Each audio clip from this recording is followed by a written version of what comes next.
जय गुरु जी संगत जी। वीडियो को लाइक कीजिए, चैनल को सब्सक्राइब कीजिए और बेल आइकन को प्रेस कर दीजिए ताकि आपको लेटेस्ट वीडियो की जानकारी अच्छे से मिल सके। जय गुरु जी संगत जी। गुरु जी का अनंतम अनंतम शुक्राना। गुरु जी के श्री चरणों में कोटि कोटि प्रणाम और गुरु जी की प्यारी प्यारी संगत को जय गुरु जी। संगत जी, आज का सत्संग बहुत सुंदर है, बहुत खास है। गुरु जी की प्यारी और पुरानी संगत का सत्संग है। आप सत्संग को अंत तक सुने, पूरा सुने, गुरु जी का ध्यान करते हुए सुने, पूरे भक्ति भाव के साथ सुने और गुरु जी की असीम कृपा के पात्र बने। और संगत जी, निश्चित तौर पर आपको अपने कई सारे सवालों के जवाब भी मिलेंगे। संगत जी, अगर आप भी अपना सत्संग शेयर करना चाहते हैं तो सुंदर लिखावट में हिंदी में ईमेल आईडी और व्हाट्सएप पर शेयर कर सकते हैं, और अगर आप चाहें तो ईमेल आईडी और व्हाट्सएप पे टाइप भी कर सकते हैं। संगत जी, आज हम जिनका सत्संग सुनने जा रहे हैं वो गुरु जी की प्यारी और पुरानी संगत अमिता पॉल आंटी हैं। जय गुरु जी, शुक्राना गुरु जी। सारी साथ संगत को मेरा नमस्कार। संगत जी, मैं बहुत बहुत किस्मत वाली हूँ कि गुरु जी महाराज ने मुझे आज ये मौका दिया कि मैं आप सबके साथ अपनी जर्नी शेयर कर सकूं। संगत जी, सबसे पहले मुझे गुरु जी महाराज के दर्शन 1998 में हुए। और संगत जी, जब मैं पहली बार गुरु जी महाराज के दरबार में गई तो मेरी ऐसी कोई आस्था थी नहीं गुरु जी महाराज पर, और मन में बहुत सारे डाउट थे, बहुत सारे इफ एंड बट थे। मन में कई सारे सवाल लिए मैं उनके दरबार में गई थी। और पहली बार जब मैं गई और गुरु जी महाराज ने मुझे कहा, इधर आ, मेरे पैरों में बैठ जा। और संगत जी, मैं गुरु जी महाराज के पास आंखें बंद करके बैठ गई और मन में कई सारे सवाल चल रहे थे। मैं यहाँ क्यों हूँ, मुझे यहाँ आने की क्या आवश्यकता थी, ये कौन गुरु जी हैं, बहुत सारे सवाल। लेकिन संगत जी, गुरु जी सब कुछ जानते थे और मुझे ब्लेस करने के लिए गुरु जी महाराज ने मुझे अपने पास ही बिठाया और वहीं बिठा करके संगत जी चाय प्रसाद, कड़ा प्रसाद, समोसा प्रसाद खिलाया और लंगर भी करवाया और कहा, अब जा तू घर। और फिर साथ में ये भी कहा कि अब तू घर जा और फिर आ जाए। अब संगत जी, जब मैं घर गई तब मैं घर जाके सोचती हूँ कि ऐसा तो कोई मुझे दरबार में ऐसा तो कुछ मुझे दिखा नहीं कि मैं दोबारा जाऊं। मतलब मुझे ऐसा तो कोई अट्रैक्शन वहां पर नहीं लगा। और संगत जी, आप बिलीव नहीं करेंगे, 2 से 3 दिन के बाद ही अपने आप मेरे अंदर एक खिंचाव होने लगा कि मैं गुरु जी महाराज के दरबार में चली जाऊं। और संगत जी, जो फ्रेंड मुझे गुरु जी महाराज के दरबार में ले गई थी, मैंने उसे कॉल किया और उससे कहा कि तू मुझे आज गुरु जी महाराज के दरबार में ले जा, मुझे बहुत इच्छा हो रही उनके दरबार में जाने की। और संगत जी, उस दिन जब मैं गुरु जी महाराज के दरबार में गई तो संगत जी, पता नहीं अपने आप ही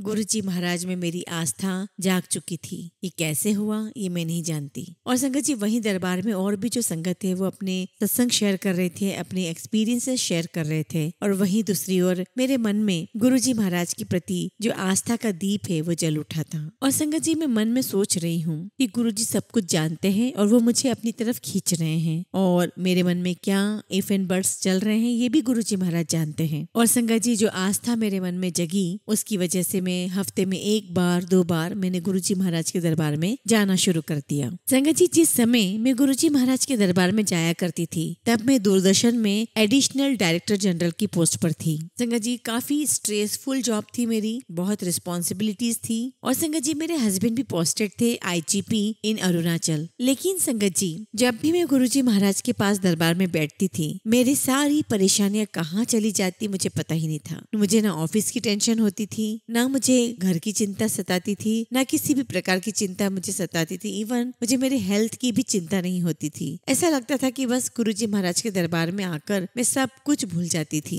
और इसीलिए संगत जी, मैं हफ्ते में 2 दिन गुरु जी महाराज के पास जाने शुरू हुई। और संगत जी, 3-4 महीने के बाद मेरे हस्बैंड की पोस्टिंग दिल्ली हो गई, स्पेशल कमिश्नर ऑफ पुलिस के पोस्ट पर। और संगत जी, गुरु जी के दरबार में मैं रात की 12, 1, 2 बजे तक बैठा करती थी और मेरे साथ साथ कुछ और भी संगत वहाँ रुकती थी। तो संगत जी, एक बार मेरे हस्बैंड ने कहा कि ये क्या है, रोज का लगा रखा है तुमने, रोज रात में तुम लेट आती हो। भाई कभी कभी तो समझ में आता है, रोज तुम रात में लेट आती हो, सुबह तुम्हें दफ्तर जाना होता है, टाइम पर आया करो। और संगत जी, जब मैं दरबार में गई तो मैंने गुरुजी से कहा कि गुरुजी, किशन मुझे डांट मारते हैं, मुझे डांट लगाते हैं, आप मुझे 12 बजे तक जाने दिया करो। गुरुजी हंसने लगे और गुरुजी ने हंसते हुए कहा कि कोई बात नहीं, तो चली जाया कर, लेकिन मेरी बात याद रखना, एक दिन किशन तेरे से बड़ा भक्त बनेगा मेरा। और बस संगत जी, इस प्रकार से मैं गुरु जी महाराज के पास आती रही। एक दिन किशन ने कहा कि चल आज मैं भी तुम्हारे साथ तुम्हारे गुरुजी महाराज के पास चलता हूँ। मैंने कहा ठीक है चलो। और संगत जी ये पहली बार मेरे साथ जा रहे थे। जैसे हम दरबार में पहुंचे गुरुजी महाराज ने इन्हें अपने पास बुला लिया, अपने चरणों के पास बिठाया। और संगत जी जब घर जाने की बारी आई तो हम गुरुजी महाराज के पास जब आज्ञा लेने के लिए गए, मत्था टेका,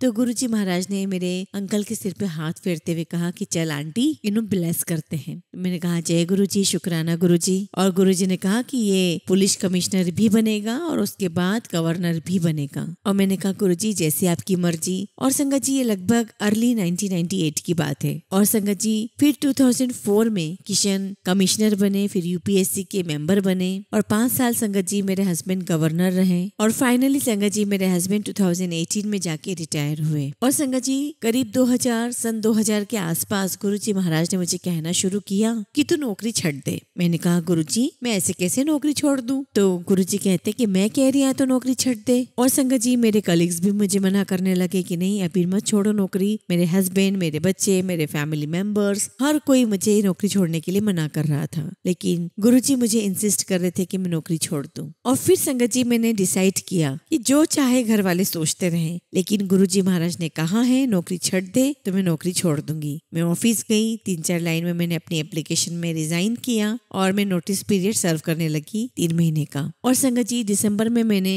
वॉलंटरी रिटायरमेंट ले लिया। और संगत जी मैं सीधे गुरुजी महाराज के दरबार में आ गई और मैंने कहा कि गुरुजी मैंने नौकरी छੱਡ दी थी, अब बताओ क्या करना है? तो गुरुजी कहते हैं कि हाँ बस बहुत चंगा किता, अब तो देख हुन तो किथे पहुंचती है। और संगत जी वो 2002 की बात है। और संगत जी मैं ऐसे ही गुरुजी महाराज के पास आती रही, बहुत खुश थी मैं। मेरे हस्बैंड किशन वो दिल्ली पुलिस कमिश्नर में थे। और संगत जी गुरुजी महाराज के जाने के बाद भी हम लोग सत्संग करते रहते थे। संगत जी 2004 में जब फिर से यूपीए की सरकार आई तो संगत जी मुझे फिर से सरकार ज्वाइन करने के लिए मुझे ऑफर आया। और संगत जी उसके बाद में 13 साल तक गवर्नमेंट में रही, सरकार में रही। और संगत जी मैं सेक्रेटरी लेवल के पोस्ट पर रही। और संगत जी जो गुरुजी ने 1998 में कहा था वो सब कुछ सच होता जा रहा था। संगत जी गुरुजी त्रिकालदर्शी तो थे ही, लेकिन साथ ही साथ मैं सोचने पर मजबूर हो गई कि गुरुजी ने ये सब क्यों किया। और संगत जी जब गुरुजी महाराज अपना चोला छोड़कर चले गए तब मैंने सोचना शुरू किया। मैं यही सोचती रही कि गुरुजी ने सारा कुछ क्यों किया।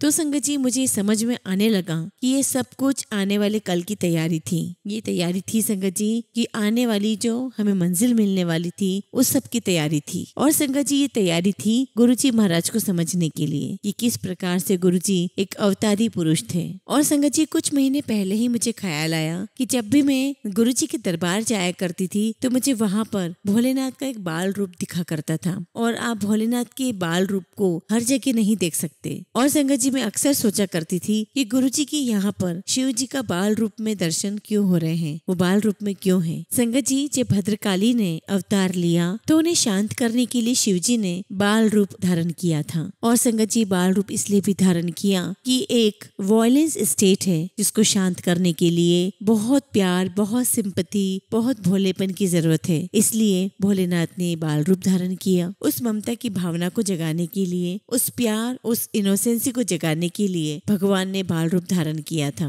और संगत जी उस दिन मुझे समझ में आया कि शिव जी के बाल रूप को क्यों गुरुजी के आश्रम में रखा गया है। क्योंकि संगत जी हमारे गुरुजी का व्यक्तित्व ही ऐसा था। क्योंकि संगत जी हमारे गुरुजी, उनका व्यक्तित्व दूसरों के मन में प्यार, ममता, सहानुभूति, अच्छाई, भोलापन ये पैदा किया करते थे। और संगत जी उन्हें देखते ही आपके दिल में, आपके हृदय में एक ठंडक पड़ जाया करती थी। जो आपके मन में गुस्सा है, जो आपके मन में एंग्जाइटी है, एंगर है, वो सब कुछ खत्म हो जाया करता था। अब संगत जी मैं जब भी रोज रात को गुरुजी महाराज और शिव जी के सामने बैठती हूँ तब मुझे वही बाल स्वरूप याद आता है। और संगत जी वही फीलिंग मेरे अंदर उजागर होती है जो गुरुजी महाराज अक्सर सिखाने की कोशिश किया करते थे। संगत जी गुरुजी अक्सर कहा करते थे कि तुम सभी लोगों की मदद किया करो और अगर मदद ना कर सको तो किसी का नुकसान भी मत होने देना। एक बार मैंने गुरुजी महाराज से कहा कि गुरुजी आप तो सब पर कृपा कर देते हो, किसी के भी बारे में सोचते नहीं हो कि वो कौन है, क्या है, सब पे कृपा कर देते हो। तो गुरुजी मेरी बात सुनकर हंस पड़े। तो गुरुजी महाराज कहने लगे कि तुझे तो ये दिखता है ना कि आज क्या है, लेकिन मुझे पता है कि पहले क्या था, आज क्या है और आगे क्या होने वाला है, मुझे सब कुछ दिखता है। और फिर मैंने कहा कि गुरुजी आप बाकी सभी संगत के दुख अपने शरीर पर ले लेते हो और आपको सारा कष्ट भोगना पड़ता है। तो मुझे कहते गुरुजी कि कमलिए, गुरु का काम ही यही होता है और तुम लोगों ने जो कर्म किए हैं उन्हें तो तुम्हें भोगना ही पड़ेगा। और संगत जी, जब गुरु की कृपा होती है तो वो आपकी ये मदद जरूर कर सकते हैं कि जो आपने दुष्कर्म किए हैं और उसका जो फल मिलने वाला है उसको आपको बियरेबल वो बना सके, आपको सहने की शक्ति देते हैं और उसे बियरेबल बना देते हैं, ताकि आपको धीरे धीरे इस जन्म में नहीं तो अगले जन्म में और अगले नहीं तो उसके भी अगले जन्म में जितने भी बुरे कर्म हैं उन सब का भार आपसे उतर जाए। तो मैंने कहा कि गुरुजी, किसने पिछले जन्म में क्या कर्म किए हैं, कैसे कर्म किए हैं, ये कैसे पता चलेगा? तो गुरुजी महाराज ने कहा कि देख, ये तो बही खाता है, तुम जो कुछ भी कर रहे हो वो भी लिखा जा रहा है, जो कुछ तुम कर चुके हो वो भी लिख चुका गया है, और अगर तुम अच्छे कर्म करोगे तो जो तुम्हारे दुष्कर्म हैं उनका फल भी अच्छा हो जाएगा, और अगर तुम अब भी दुष्कर्म करोगे तो उसका भार और बढ़ता चला जाएगा। इसलिए संगत जी, गुरुजी अक्सर कहा करते थे कि अच्छे कर्म करो, अच्छे कर्म करने से जो तुम्हारे दुष्कर्म का जो फल है वो भी भोगना नहीं पड़ेगा, और आप सदा ही सीधे रास्ते पर चलो, जिन लोगों की मदद कर सकते हो करो। संगत जी, गुरुजी अपनी साथ संगत के साथ हमेशा रहते हैं। संगत जी, जो लोग गुरुजी के साथ बहुत पुराने जुड़े हुए हैं, जिन्होंने गुरुजी को देखा हुआ है, गुरुजी के चरणों में बैठे हुए हैं, उन सब ने संगत जी ये जरूर महसूस किया होगा, जब आप गुरुजी के चरणों में या गुरुजी के स्वरूप के सामने बैठते हो तो आप संगत जी गुरुजी महाराज की तरफ 1 मिनट से ज्यादा नहीं देख सकते। आपकी आंखों से आंसू अपने आप आना शुरू हो जाते हैं। और संगत जी, वो किस चीज के आंसू होते हैं? संगत जी, जब मैं राष्ट्रपति भवन में थी तो हमारे घर के सामने एक मिलिट्री सेक्रेटरी खोसला थे और उनकी वाइफ पहली बार ही गुरुजी के सत्संग में आई थी। और संगत जी, वो बड़ी अच्छी भक्त हो गई गुरुजी की, और वो मुझे कहती है कि मैं जब भी गुरुजी महाराज के स्वरूप के सामने बैठती हूँ, आंखें बंद करती हूँ, मेरे आंखों से आंसू ही नहीं रुकते। तब मैंने उन्हें बताया कि ये गुरुजी की बहुत सारी संगत के साथ होता है। और संगत जी, आज 20 साल हो गए हैं गुरुजी महाराज से जुड़े हुए। मैं आज भी गुरुजी महाराज के स्वरूप के सामने बैठती हूँ तो ऑटोमेटिकली संगत जी मेरी आंखों से आंसू निकल ही पड़ते हैं। तो वो आंसू किस चीज के होते हैं? वो आंसू संगत जी परम आनंद के होते हैं। संगत जी, वो कुछ ऐसा समय होता है जब आपकी आत्मा गुरुजी के साथ यानी कि परमात्मा के साथ कनेक्ट हो जाती है। और संगत जी, आपका इंटरेक्शन, आपकी जो अंदर से मानसिक रूप से जो बातचीत है वो अपने परम आनंद के साथ, अपने परमात्मा के साथ शुरू हो जाती है, जहाँ पर आपके गुरुजी, आपके जो परमात्मा है, वो आपको सीधे रास्ते पर, सही रास्ते पर चलने का ज्ञान देते हैं। आपका हाथ पकड़ के आपके जीवन के कठिन रास्तों से आपको सीधे रास्ते पर लेकर जाते हैं और आपके अंदर वो विश्वास देते हैं कि वो हमेशा हमेशा आपके साथ हैं। आई एम श्योर संगत जी, आप सभी ने कभी न कभी यह महसूस किया होगा। और जो नई संगत हमारे साथ जुड़ते जा रहे हैं वो भी गुरुजी महाराज के साथ एक्सपेरिमेंट करके देखें, स्वरूप के सामने बैठे, पूरा ध्यान लगाएं, आत्म केंद्रित होएं। मुझे पूरा यकीन है कि उन्हें भी यही एहसास होगा कि गुरुजी हम सब के साथ हैं, हमारे बीच में हैं, वो हमारे बीच में लाइव हैं। संगत जी, गुरुजी तो बहुत चमत्कार करते ही रहते हैं, लेकिन संगत जी, जो हमें उनका मैसेज समझना है वो है ultimate surrender and connect with the reality. और संगत जी, वो कनेक्शन बनाना ये सदगुरु के माध्यम से ही होता है। और संगत जी, जब गुरुजी महाराज की आपके ऊपर पूर्ण रूप से कृपा होती है तो ऑटोमेटिकली हमारे गुरुजी उस कनेक्शन को बना देते हैं। और संगत जी, ये गुरुजी की सबसे बड़ी कृपा है। मेरी हर श्वास, मेरा हर पल गुरुजी महाराज के साथ जुड़ा हुआ है। और गुरुजी महाराज से अरदास करती हूँ कि प्यारी साथ संगत को भी गुरुजी महाराज इसी कनेक्शन के साथ जोड़े रखें। जय गुरुजी, शुक्राना गुरुजी। संगत जी, अगला सत्संग हम गुरुजी की ही प्यारी और पुरानी संगत अमिता महेंद्र आंटी का सुनेंगे। जय गुरुजी, शुक्राना गुरुजी। गुरुजी के चरणों में मेरा सादर प्रणाम। संगत जी, मेरे जीवन का सबसे बेहतरीन दिन था, बहुत ब्यूटीफुल डे था जब मैंने गुरुजी महाराज के दर्शन किए। और संगत जी, ये लेट 2005 की बात होगी। और फिर शुरू हुआ संगत जी की हर शनिवार को गुरुजी महाराज के पास हमें जाना ही। और संगत जी, जो पहली बात मैंने सत्संग से सुनी है या समझी है वो ये है साइलेंस। संगत जी, दरबार में सारी संगत बैठी हुई थी, कहने को बहुत भीड़ थी, लेकिन उस भीड़ में संगत जी हर एक कोई अकेला ही होता था और सब अपने ध्यान में लीन और सबके साथ होते थे अपने गुरुजी महाराज। किसी भी प्रकार की सेवा करने वाले सेवादार हों, लाइन में खड़े संगत को डायरेक्शन देने वाले सेवादार हों, किचन में सेवा करने वाले हों, साफ सफाई में सेवा करने वाले हों, चाहे म्यूजिक सिस्टम के पास बैठे हुए कोई सेवादार हों, बिना एक शब्द कहे और जितनी भी संगत है जो गुरुजी से प्यार करती है, बड़े मंदिर से प्यार करती है, वो इस बात को बहुत अच्छे से अपने जहन में उतारे कि हमें गुरुजी महाराज से कनेक्शन बनाना है। और संगत जी, हर शाम एक बहुत ही खूबसूरत एहसास होता था, और अगर मुझसे कहा जाए कि उस शाम को शब्दों में पिरोया जाए तो मैं कहूंगी संगत जी कि हर एक शाम बहुत अच्छे तरीके से कंट्रोल्ड, मैनेज्ड और ब्यूटीफुली कंडक्टेड हुई है उसके अपने मालिक से, यानी कि गुरुजी महाराज से। हमें गुरुजी महाराज के पास मेरे हस्बैंड के फ्रेंड अरोड़ा अंकल लेकर के गए थे। संगत जी, मैं आपको यहाँ बताना चाहती हूँ कि हमारी बेटी को कुछ हेल्थ चैलेंजेस थे और जिसका मेडिकल वर्ल्ड में कोई इलाज नहीं है। एक बार संगत जी, सत्संग समाप्त होने के बाद मैं गुरुजी महाराज से आज्ञा लेने के लिए खड़ी थी। गुरुजी महाराज ने मुझे बुलाया और मुझसे पूछा कि तुम यहाँ पर क्यों आई हो, और मैंने गुरुजी को मेरी बेटी की हेल्थ इश्यूज के बारे में बताया, और गुरुजी महाराज ने हमारी सारी बातें सुनी और हमें लोटा लाने के लिए आदेश दिया। और संगत जी, अगले शनिवार को हम जैसा गुरुजी महाराज ने आदेश दिया था, हम लोटा लेकर उनके पास पहुंच गए। गुरुजी महाराज ने वो लोटा लिया, ब्लेस किया और ब्लेस करके हमें दे दिया। और सिंगला अंकल ने उस लोटे का प्रयोग बताया, उस लोटे के पानी का प्रयोग बताया, जिसे हम संगत जी आज तक फॉलो कर रहे हैं। और बेटी के हेल्थ इश्यूज आज भी वैसे के वैसे ही हैं। संगत जी, जब मुझे अपनी बेटी के हेल्थ कॉम्प्लिकेशंस के बारे में पता चला तो आपको मैं बताऊं संगत जी, मुझे ऐसा लगा जैसे मेरी दुनिया ही खत्म हो गई हो। और संगत जी, मैं अंधकार में डूबती ही चली जा रही थी। और संगत जी, हर समय मैं अपनी बेटी की जो अनबियरेबल पेन था उसको देख करके मैं महसूस किया करती थी।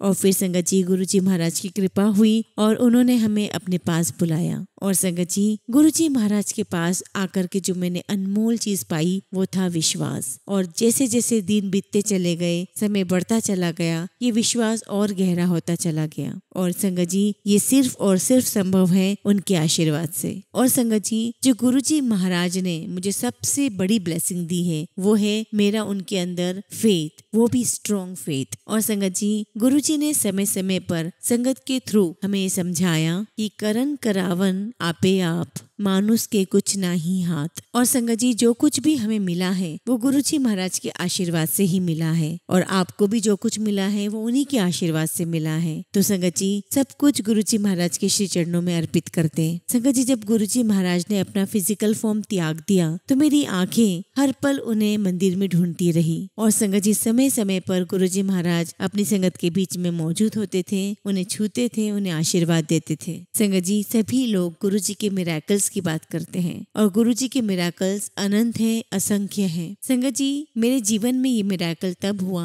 जब गुरुजी महाराज ने मुझे अपने दरबार में बुलाया। मिरेकल तब हुआ जब मेरी आंखों ने पहली बार गुरुजी महाराज को देखा। और संगत जी, मेरे लिए तो उस पल से बड़ा कोई चमत्कार है ही नहीं, क्योंकि संगत जी, उस दिन मैंने सुकून पाया। और संगत जी, उस दिन के बाद से मैंने पीछे मुड़ के नहीं देखा, and I came back to the life. संगत जी, एक बार की बात है जब मैं अपने फ्रेंड की बंगलो में एंटर कर रही थी, और संगत जी, जब मैंने उसका ह्यूज लोन देखा तो संगत जी, मैं अचानक ही मन ही मन कह उठी कि गुरुजी, अगर ये लोन मेरे पास होता तो मैं इसे फूलों से भर देती। संगत जी, मैं आपको बताना चाहती हूँ कि वो जो एरिया था वो सिर्फ और सिर्फ उन्हीं लोगों के लिए रेसिडेंशियल एरिया था जो इंडियन आर्मी में थे, और मेरे हस्बैंड जो थे वो इंडियन एयरफोर्स में ऑफिसर थे। तो संगत जी, ऑब्वियसली हमें उस एरिया में तो अकोमोडेशन नहीं मिलता, लेकिन संगत जी, अगर गुरुजी महाराज का आशीर्वाद हो तो कुछ भी संभव हो सकता है। और संगत जी, कुछ महीनों के बाद मेरे हस्बैंड की पोस्टिंग होती है और उन्हें कमांड दिया गया ट्राई सर्विस यूनिट का। और संगत जी, जल्दी हमें उसी रेसिडेंशियल एरिया में बंगलो अलॉट हो गया। और संगत जी, सिर्फ इतना ही नहीं, वो जो बंगलो था उसमें जो लॉन था संगत जी, वो इतना बड़ा था कि कम से कम 700 से 800 संगत वहाँ आ सकती थी। और संगत जी, देखिए आप, एक इच्छा बस मैंने मन में बोली ही थी कि गुरुजी महाराज ने तुरंत ही उसे कबूल कर लिया और उस इच्छा को पूरा भी कर दिया। संगत जी, लोन में काम करने वाले जितने भी माली थे उनके साथ एक माली आया करते थे, यादव जी, जो आज भी प्राइम मिनिस्टर्स एस्टेट में कार्यरत हैं। और संगत जी, उन्हें बहुत नॉलेज था, हर चीज का नॉलेज था, कौन सी सब्जियां हैं, कौन सी एग्जोटिक ब्रीड्स, कौन सी एग्जोटिक फ्रूट्स हैं, एग्जोटिक सब्जियां हैं, हर चीज का उन्हें नॉलेज था। और संगत जी, गुरुजी का जादू ऐसा है कि हर संगत को ऐसा लगता है कि गुरुजी उनके हैं और उन्हीं पर आशीर्वाद बरसा बता रहे हैं। संगत जी, यादव जी पूरी मेहनत के साथ लोन में काम किया करते थे और जब भी काम खत्म होने के बाद जब भी मैंने उन्हें मेहनताना देने की कोशिश की और वह हाथ जोड़ करके मुझे मना कर दिया करते थे। और संगत जी, मुझ पर ये बहुत बड़ा बोझ था।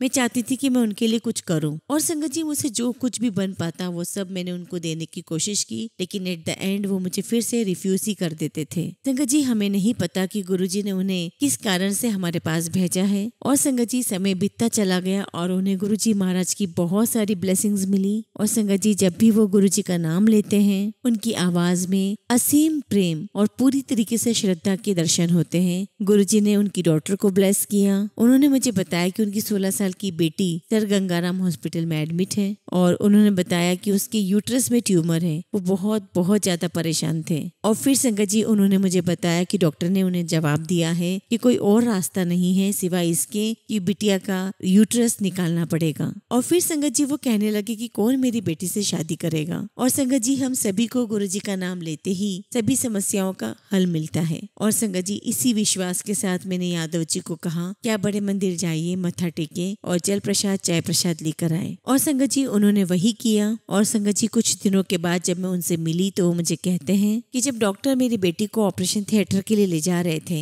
तो डॉक्टर ने वार्ड बॉय को अचानक कहा कि इसका अल्ट्रासाउंड करना पड़ेगा। और जब संगत जी उसका अल्ट्रासाउंड हुआ तो उस लड़की को ऑपरेशन थिएटर में ले जाने के बजाय उस बच्ची को डायरेक्टली वार्ड में भेज दिया गया, रूम में भेज दिया गया। और डॉक्टर ने यादव जी को कहा कि आपकी बेटी की बॉडी में कहीं पर भी ट्यूमर का नामो निशान नहीं है, उसके यूट्रस में कोई ट्यूमर नहीं है, वो बिल्कुल क्लियर है। और संगत जी, उस बच्ची को या तो सेम डे या शायद एक दिन के बाद घर जाने के लिए रिलीव कर दिया। और संगत जी, आज उस लड़की को शादी के 12 साल हो चुके हैं और संगत जी, वो बहुत हैप्पीली मैरिड लाइफ जी रही है, उसके बच्चे हैं। और ये सब कुछ गुरुजी महाराज की कृपा से हुआ है, उनकी ब्लेसिंग से हुआ है, उनकी अनंत ब्लेसिंग से हुआ है। और यही नहीं संगत जी, गुरुजी की असीम कृपा से, उनकी ब्लेसिंग से यादव जी के दोनों बेटे इंडियन एयरफोर्स में काम कर रहे हैं। संगत जी, एक बार हम लोगों ने सत्संग प्लान किया घर पर ही और घर में बहुत चहल पहल थी और परिवार से सभी लोग जिन्होंने जो भी सेवा ले रखी थी उस काम को करने में लगे हुए थे। और संगत जी, गुरुजी की वेलकम की तैयारी में मैं अपनी काम में व्यस्त थी। और संगत जी, दोपहर 3 बजे तक पूरा आसमान काले बादलों से घिर गया। और संगत जी, ये मंजर देखकर मैं बहुत डर गई। मैं थोड़ी देर मंदिर के सामने बैठी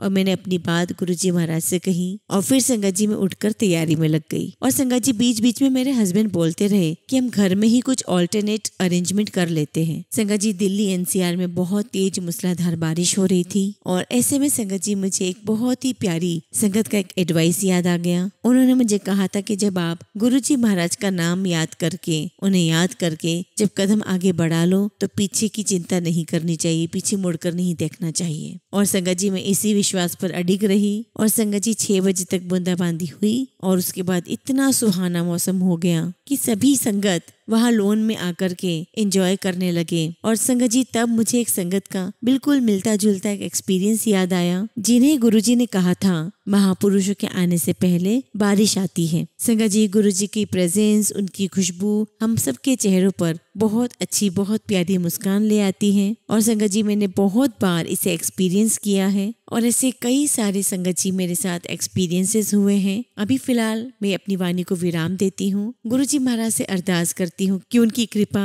उनकी संगत पर हमेशा ऐसे ही बरसती रहे। जय गुरुजी, शुक्राना गुरुजी।